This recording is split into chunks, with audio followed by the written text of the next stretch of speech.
All right, get ready, because today we're going deep, really deep into something truly fascinating. Um, we're talking about the human body, but not just like your regular anatomy lesson. Well, not at all. We're going way beyond that. We're going to be looking at the body through the lens of something called the law of one, which might just completely change how you think about your own physical form. What's really captivating about the Law of One is this incredible way it blends spirituality and, well, for lack of a better term, science. It really makes you consider the body as this complex and intricate energy system. And once you start thinking about that, well, some really intriguing possibilities open up. Intriguing possibilities, right. So to be clear for our listeners, the source material for this deep dive comes from these sessions with Ra. And Ra is described as this social memory complex, which Hmm. basically means like a collective consciousness, right? Right, exactly. And they claim to have interacted with all these ancient civilizations, offering wisdom about the universe and humanity's place within it. I mean, it's pretty mind-blowing stuff. And what I find so compelling is that this wisdom, this perspective, it's not just some abstract concept. It actually relates directly to our everyday experiences. Think about it. Have you ever felt completely stuck creatively? Like you just couldn't get into that flow state. Uh, Well, the law of one suggests that this could be because of an imbalance in one of your energy centers, or uh, what most people know as chakras. Okay, now we're talking. So it's not just some mystical concept. It actually affects how we function in the Okay. real world. Absolutely. Picture it this way. You have these 7 primary chakras, these swirling energy centers within your body. And Ra describes them as points where energy flows both in and out, starting with the blue ray center. Hmm. And each one of these centers plays a very specific role in how we experience and process the world around us. So if one of these energy centers, one of these chakras gets blocked, that's when things start to feel off, like when you're creatively stifled or even when you're feeling physically unwell. Exactly. That's precisely what the law of one suggests. And these blockages, they can manifest in all sorts of ways, from physical ailments to emotional turmoil. It's almost like having a kink in a hose. A kink in a hose, yeah. The energy just can't flow freely, and that can disrupt our well-being on multiple levels, really. So I'm sure some of our listeners are thinking, wait a minute, are you saying my thoughts and emotions can directly impact my physical health? You're getting it. I mean, this whole idea of the human energy system, as described by Rob, it might sound a bit radical at first, It does to some, yeah. but it also offers a really empowering perspective, doesn't it? What's fascinating is that Roth even suggests that negative emotions, if we, hold on to them for too long, can actually contribute to things like disease. It's a powerful concept. It challenges us to become more aware of what's happening inside, in our inner landscape, and how that might be influencing our physical reality. Wow. So it's almost like we have more control over our health than we've been led to believe. This idea that understanding these energy centers, these chakras, can actually be a key to self-healing and personal growth is pretty powerful stuff. Absolutely. And that sense of empowerment is really central to the law of one. It's not about feeling helpless or Yeah. like we're victims of external forces. It's about recognizing the interconnectedness of everything and the role that each of us plays in shaping our own reality. And speaking of interconnectedness, there's this one concept from these Ra sessions that really jumped out at me, the idea of wanderers. These beings who choose to come to Earth from, higher densities to help humanity evolve. It's Yeah. pretty wild. What makes them choose to do that? I mean, that seems like a huge commitment. Ross suggests that wanderers, they often feel this deep sense of mission, like a Yeah. calling to serve others. They might be drawn to helping heal the planet or assist in raising consciousness, things like that. It's almost like a soul contract, a choice made at a higher level of awareness. Yeah, I can see that. But if they're coming from these, advanced realms, wouldn't they feel totally out of place here? Like they just don't belong? That's a common experience for many wanderers. The sessions actually describe a forgetting process that they go through when they incarnate here. They lose the conscious memory of their origins, and this can lead to feelings of alienation or a longing for something more, something they can't quite put their finger on. I bet. They might even feel drawn to exploring spiritual teachings or, seek out other people who resonate with their unique perspective. So think about it. Yeah. As you're listening to this right now, could you be a wanderer? Do certain experiences resonate with you more deeply than others? That feeling of not quite belonging, or maybe a deep desire to make a positive impact on the world, it's something to consider, isn't it? And it really speaks to the law of one's emphasis on personal exploration and discernment. It's not about blindly accepting information, but rather engaging with it critically and seeing how it resonates with your own personal experiences and intuition. Exactly. It's about finding your own truth. Okay, so we've been talking about chakras and wanderers and this idea of a higher purpose, but we haven't really explained what the law of one actually is. Right. I mean, it sounds pretty profound. It's essentially the idea that everything in the universe is interconnected, that we're all part of the same fundamental energy, the same source. It's about recognizing the unity in all things, the oneness that underlies all of creation. Okay, but if everything is truly one, why is there so much division and conflict in the world? Why is there so much suffering? I mean, if we're all connected, shouldn't things be more, well, harmonious?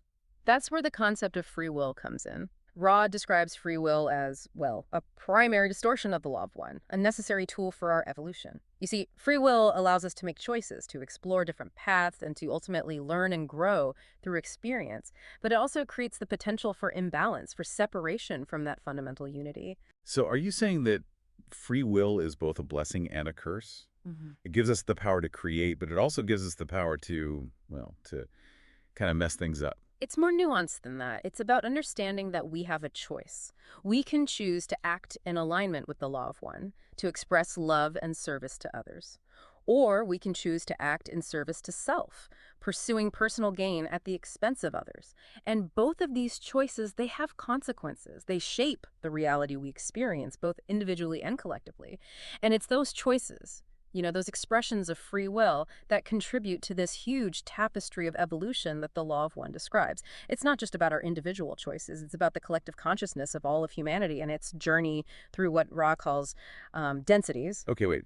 Densities, that sounds a little, I don't know, like something out of Star Trek. What are we talking about here? Imagine the universe as this, well, this sort of grand school with different levels, like grades. These levels, these densities represent different stages of spiritual evolution. And each one comes with its own unique set of lessons and challenges. So where do humans fit into this cosmic school system? What grade are we in? According to the law of one, we're currently in third density. Third density. A realm where, well, we grapple with concepts like self-awareness, free will, and the duality of love and fear. It's Yeah. about learning to make choices and then understanding the consequences of those choices. So we're kind of like the middle schoolers of the cosmos, figuring out who we are and what we stand for. That's a great analogy. And just like in any school, eventually there's graduation. According to Ra, Earth is actually on the verge of transitioning into fourth density. Fifth density. A realm where love and understanding become the dominant forces.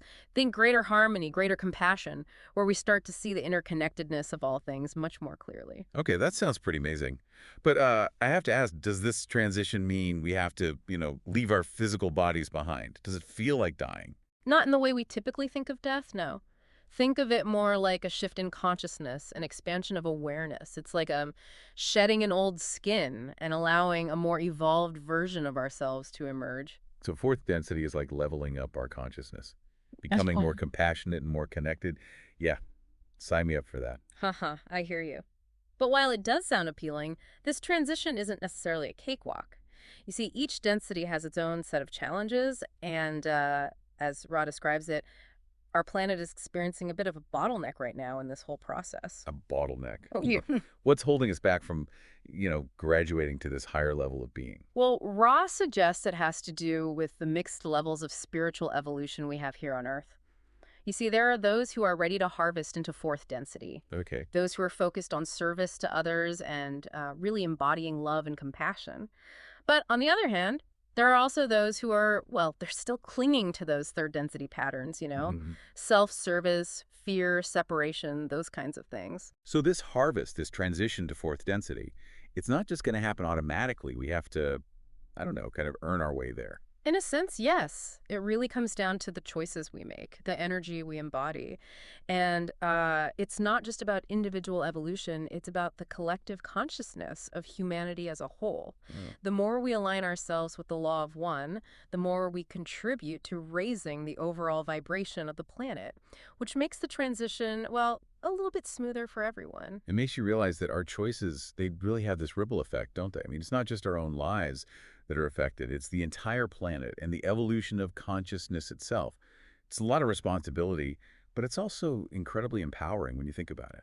And that responsibility ties directly into the law of one's emphasis on service to others. It's a concept that we often misunderstand, thinking of it as some sort of obligation or chore we have to do. Right, like we have to go out and do all these good deeds to, I don't know, earn brownie points in some cosmic system or something. But the law of one seems to be saying something a lot deeper than that. Right. It's not just about doing good deeds for the sake of doing them. It's about recognizing the interconnectedness of all things, seeing the divine spark in every being we encounter. It's about shifting our perspective from separation to unity, really understanding that we're all part of this same, I don't know, the same web of life. So it's less about doing and more about being.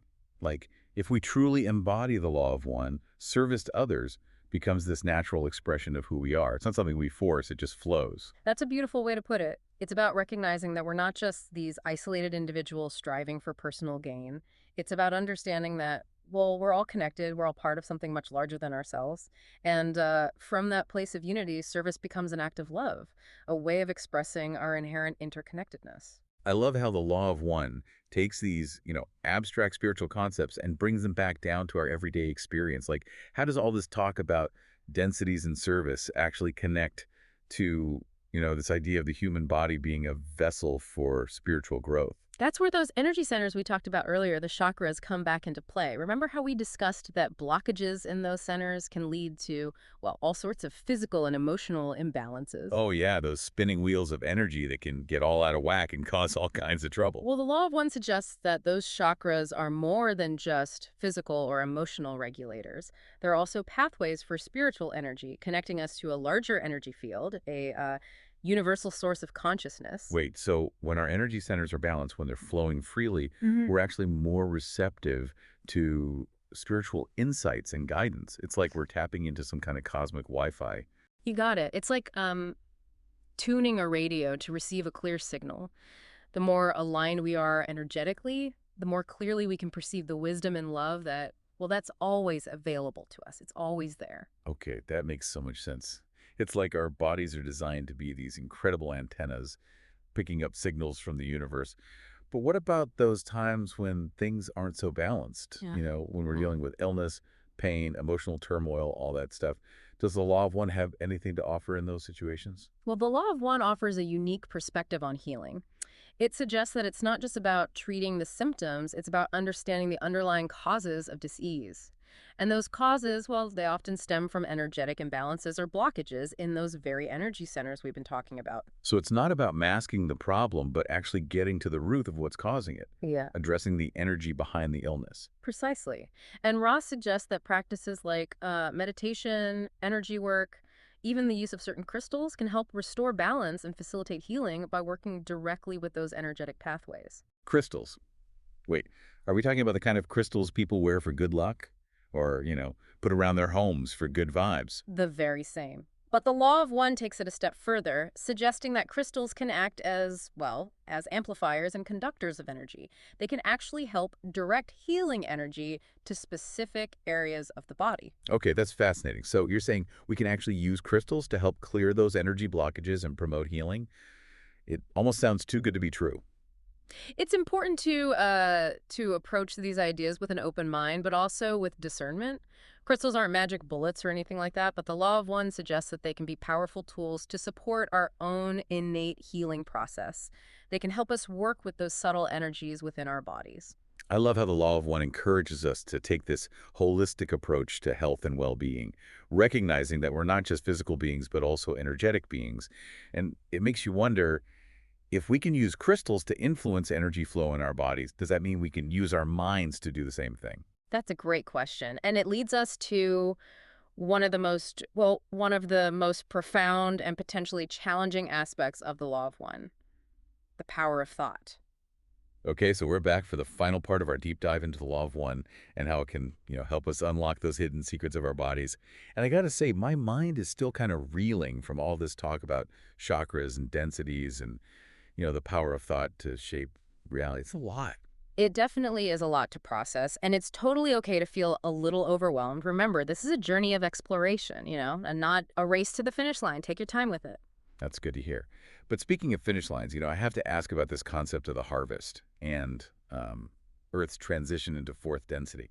If it's all based on vibrational alignment, does that mean there's some kind of passing grade we need to reach, like a cosmic GPA or something? Ra doesn't quite frame it like that, but they do suggest that there's a certain threshold of understanding and compassion that we need to embody to, transition smoothly into fourth density.